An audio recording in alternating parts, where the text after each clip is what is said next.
atas partisipasinya Bapak Ibu untuk meluangkan waktunya sebentar saja gitu.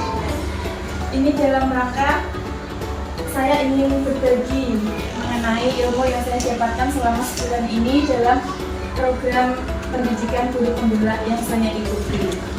Sebenarnya ini bukan tugas ya Bapak Ibu, tapi saya merasa ada amanah yang harus saya sampaikan supaya konsep yang saya dapatkan atau pelajaran yang saya dapatkan itu tidak berhenti pada saya, tetapi juga saya tularkan kepada Bapak Ibu guru semuanya. Gitu ya Bapak Ibu. Nanti akan saya sampaikan beberapa konsep yang telah saya pelajari selama sebulan ini. Ada dua ya Bapak Ibu. Yang pertama pada modul 2.1 yaitu tentang pembelajaran berdiferensiasi, dan yang kedua pada modul 2.2 yaitu tentang pembelajaran sosial dan emosional. Ini karena awalnya tadi saya mau pada siang hari nanti saat istirahat kedua, tetapi Bapak Kepala kita dan Ibu Himaran nanti mau ada kegiatan untuk mengambil uang CKK, jadi saya ajukan ya. Baiklah Bapak Ibu, akan saya sampaikan mengenai konsep dari pembelajaran diferensiasi. Tentunya dalam kurikulum Merdeka Bapak Ibu sudah tidak asing lagi ya dengan pembelajaran diferensiasi ya, Bapak Ibu ya. Tetapi kadang kala itu banyak miskonsepsi. Ya, jadi kata diferensiasi dulu. Kata diferensiasi itu dari bahasa Inggris, betul ya Bu Dika ya? Yang artinya berbeda. Jadi kata berdiferensiasi itu sebuah paradigma atau strategi yang kita laksanakan di dalam kelas dengan tujuan untuk bisa memfasilitasi keberagaman di dalam kelas tersebut. Karena di dalam kelas itu tentunya tidak sama ya Bapak Ibu, kita menghadapi beragam karakteristik siswa begitu yang tentunya berbeda. Maka dari itu pembelajaran diferensiasi ini adalah sebuah cara yang tentunya dapat bertujuan untuk memfasilitasi pembelajaran supaya berpihak kepada peserta didik. Nah, banyak miskonsepsi Bapak Ibu dari pembelajaran diferensiasi itu.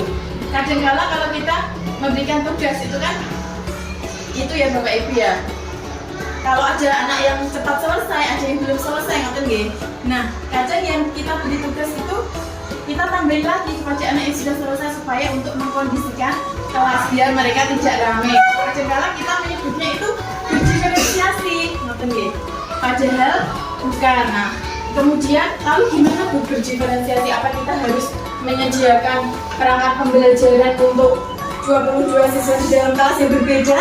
Nah, begitu tentunya kita bukan superhero ya yang bisa menyediakan berbagai perangkat pembelajaran untuk setiap murid ya Bapak Ibu ya. Nah, lalu bagaimana pembelajaran berdiferensiasi?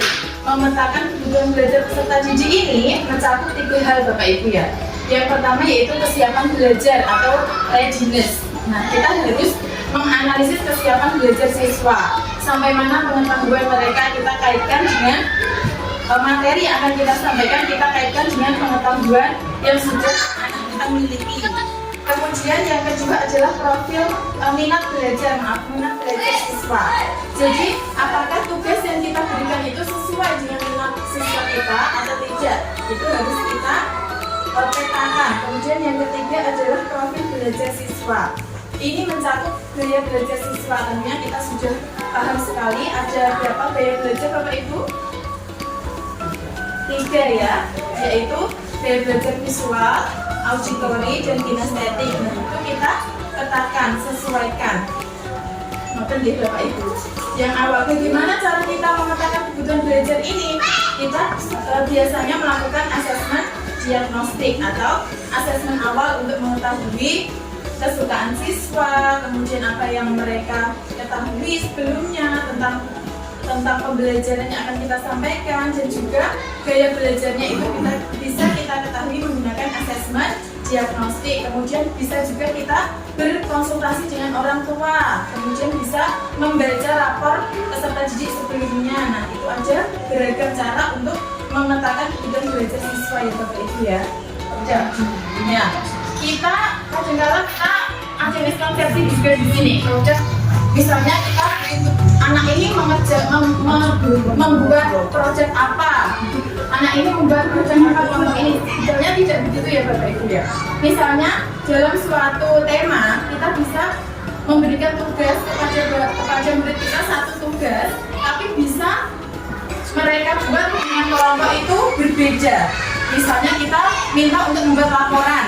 Nah, dalam kelompok satu bisa karena dia suka menggambar, jadi bisa dengan membuat bagan gitu ya Bapak Ibu, atau mind map, kata konsep itu. Nah, kelompok dua yang sukanya bercerita, nah terima kasih ya. Kita bisa mengarahkannya untuk membuat apa? Rangkuman atau resume sederhana tentang apa yang sudah dipelajari. Nah, seperti itu misalnya diferensiasi proyek ya Bapak Ibu ya. Dan yang ketiga dalam pembelajaran diferensiasi yaitu mengenai penilaian berkelanjutan. Tentunya kita sudah paham sekali ya mengenai penilaian for learning yang kita laksanakan di dalam pembelajaran untuk mengetahui ketercapaian siswa pada hari itu. Kemudian of learning yang kita laksanakan kemarin itu seperti sumatif atau tengah semester.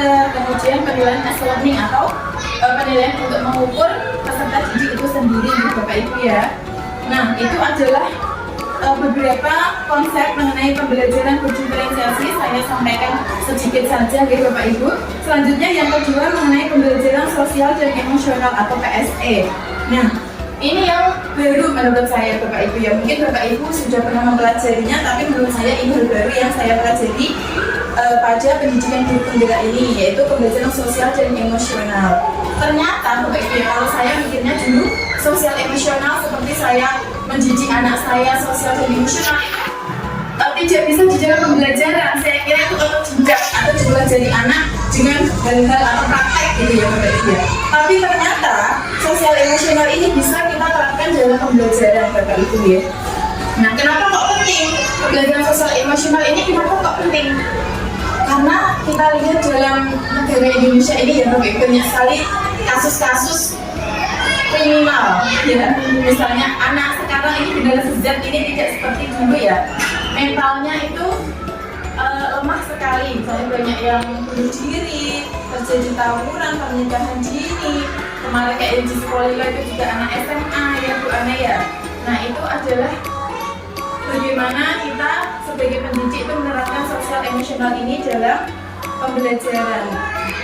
Dan PSE ini ya, pembelajaran sosial emosional ini juga bermanfaat tidak hanya bagi murid Bapak Ibu, juga untuk diri kita sendiri sebagai pendidik. Kadang-kadang tentunya kita merasa stres, kadang memikirkan banyaknya tugas,